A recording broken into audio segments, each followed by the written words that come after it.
హరి ఓం. శ్రీ మహావిష్ణు పురాణం 57వ భాగం. వామనావతారం.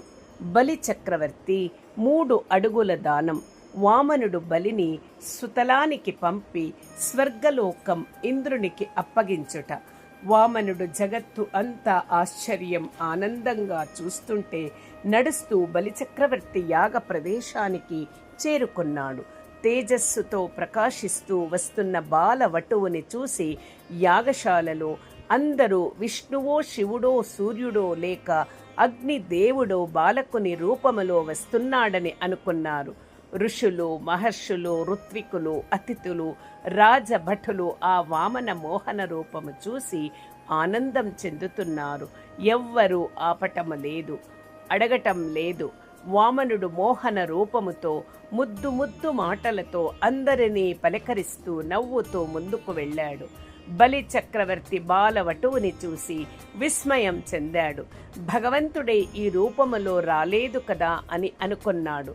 వామనుడు తన లేత చేతులతో బలిని ఆశీర్వదించాడు. బలి చక్రవర్తి సతీమణి వింధ్యావళి బాలవటువుని చూసి ముచ్చటపడి దగ్గరకు తీసుకుంది. దంపతలిరువురు వాముని సింహాసన మీద కూర్చోపెట్టి బంగారు పళ్ళెములో పాదాలు ఉంచి వింధ్యావళి నీరు పోస్తుంటే పాదాలు కడిగి నీళ్లు నెత్తిన చల్లుకున్నారు.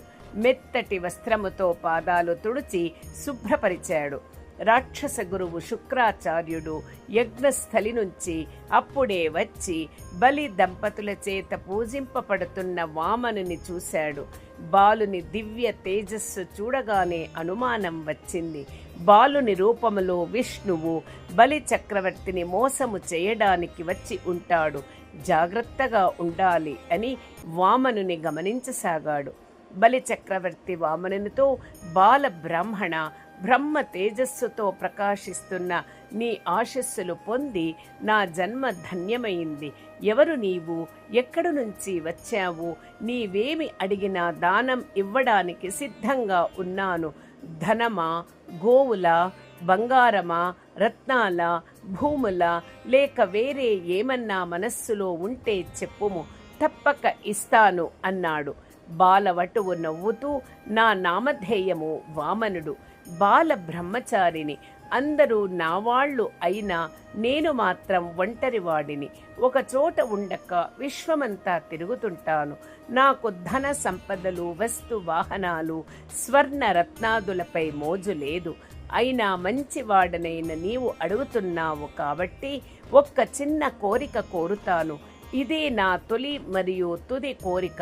సాధ్యమైతే ఇవ్వు, లేదన్నా పర్వాలేదు. నాకు 3 అడుగుల నేల దానంగా ఇవ్వు చాలు అని కోరాడు.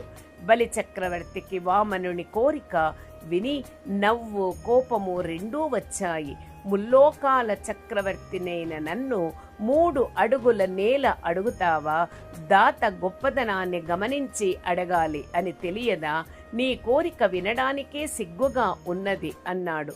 వామనుడు నవ్వుతూ, నీవు సర్వస్వం అడిగినా ఇవ్వగల మహాదాతవని నాకు తెలుసును. కాని నేను బాలుడిని, బ్రహ్మచారిని.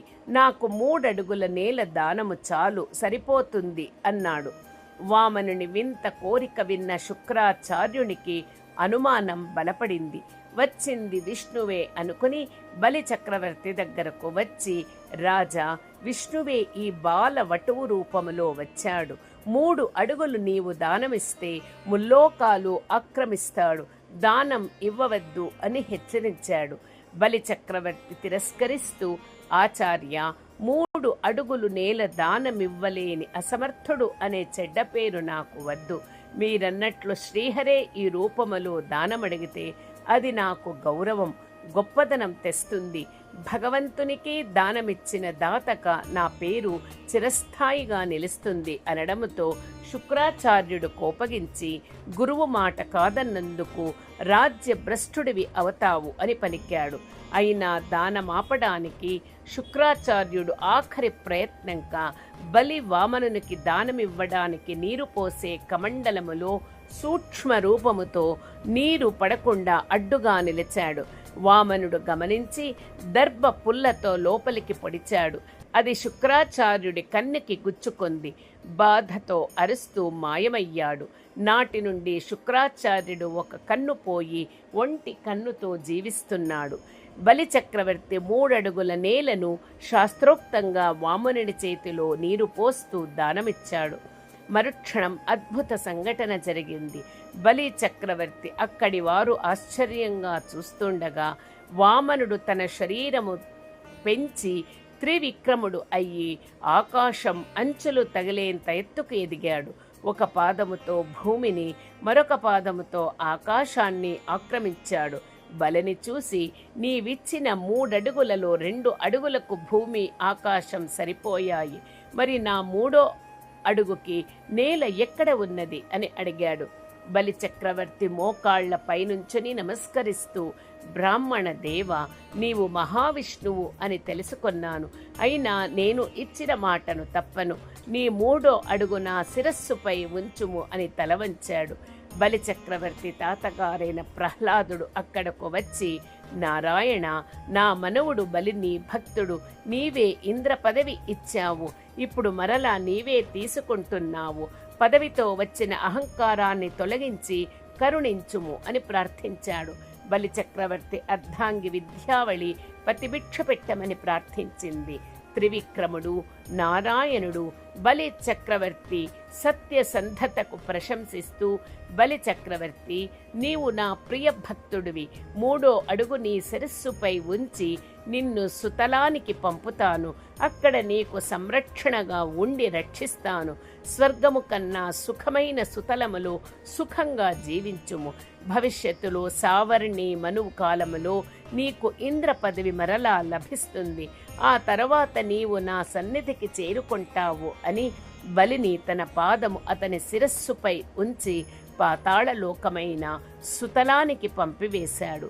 ఇంద్రాదులకు స్వర్గలోకం ఇచ్చివేశాడు. వామనావతార ఉద్దేశం నెరవేరడంతో నారాయణుడు వైకుంఠం చేరుకున్నాడు. హరి ఓం తత్సత్. శ్రీకృష్ణార్పణమస్తు.